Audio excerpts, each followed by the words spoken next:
बिस्मिल्लाहिर्रहमानिर्रहीम। दोस्तों, हर तरफ एक क्वेश्चन चल रहा है कि जी क्या अब नौकरी हासिल करने के लिए टेस्ट नहीं हुआ करेगा। ये बार बार लोग मेरे से पूछ रहे थे। ये जी बात दुरुस्त है।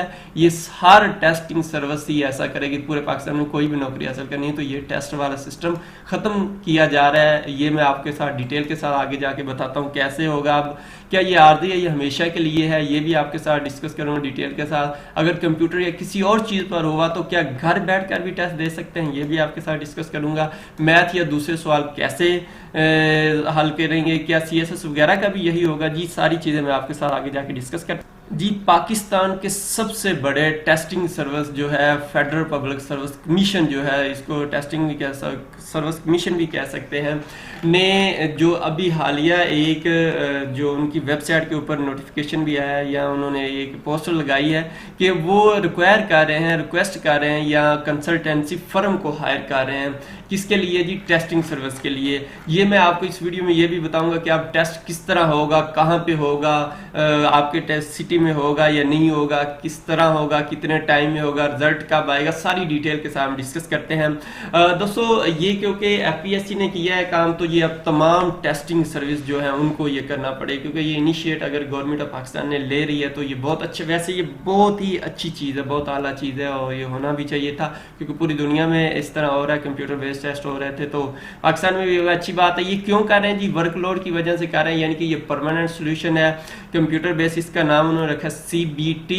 और ये किस किस के लिए होगा? ये जी जनरल रिक्रूटमेंट जो 14वीं स्केल तक होती है और उसके ऊपर 16 यानी कि जिनके सब्जेक्टिव और ऑब्जेक्टिव दोनों के लिए होगा, यानी कि MCQs बेस्ड वालों के लिए भी और CSS वगैरह के लिए, सब के लिए ये सिस्टम बनेगा, यानी कि सबका ही पेपर कंप्यूटर पर होगा।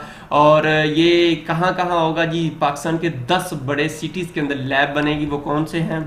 उनमें दोस्तों डेरा इस्माइल खान, गिलगित, इस्लामाबाद, कराची, लाहौर, मुल्तान, पेशावर, कोयटा, स्कर्दू और सक्खर, ये इनकी वेबसाइट के ऊपर भी यानी कि जब हम अप्लाई करते हैं तो वहाँ होता है। यकीनन ये 10 सिटी हैं तो वो इन्हीं 10 सिटी का नाम ले रहे हैं। दोस्तों, बकायदा उन्होंने लिखा है कि इसका मकसद क्या है। वो कहते हैं पेपर जो बेस्ड एग्जामिनेशन सिस्टम है उसको ख़त्म करके वो कंप्यूटर बेस्ड पे आ रहे हैं, क्योंकि बहुत से लोग आपने अक्सर सुना होगा, कहते हैं जी जो पेपर लीक हो गया, फलां हो गया, फलां हो गया, तो इसलिए उन्होंने ये सिस्टम ख़त्म करके वो एक सिक्योर सिस्टम ला रहे हैं ताकि कोई ये बात ना कर सके। इसके बाद वो कहते हैं कि जी मिनिमाइज, इसके अंदर इंसानियत की मुदाखलत जब कम से कम होगी तो साफ ज़रा कम से कम इसमें इलीगल काम भी होंगे।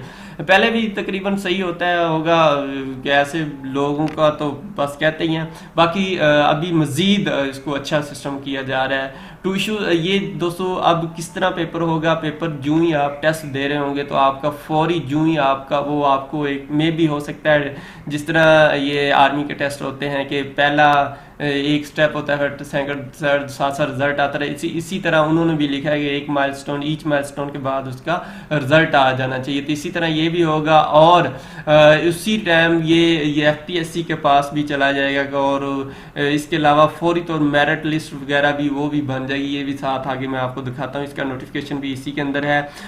ये दोस्तों मॉडर्न डे सिस्टम के मुताबिक कहता है कि ये ग्लोबलाइज जिस तरह दुनिया के अंदर हो रहा है उसी तरह का सिस्टम होना चाहिए। MCQs, इसके ऑब्जेक्ट क्या है, मकसद क्या है, डिफ़िकल्टी लेवल होंगे जब टेस्ट होगा तो वो जिस तरह जितना मुश्किल टेस्ट होगा, अगर 16 स्केल का है तो उसका उस हिसाब से डिफ़िकल्टी लेवल के क्वेश्चन होंगे, अगर 14 का है तो उस तरह इसी तरह वो सारा होगा। ये नहीं होगा कि इजी क्वेश्चन होंगे। और इसके बाद ये सारे कंप्यूटराइज वो खुद ब खुद क्रिएट करेगा, उसके डेटाबेस में डाल देंगे, बाकी वो खुद बनाएगा।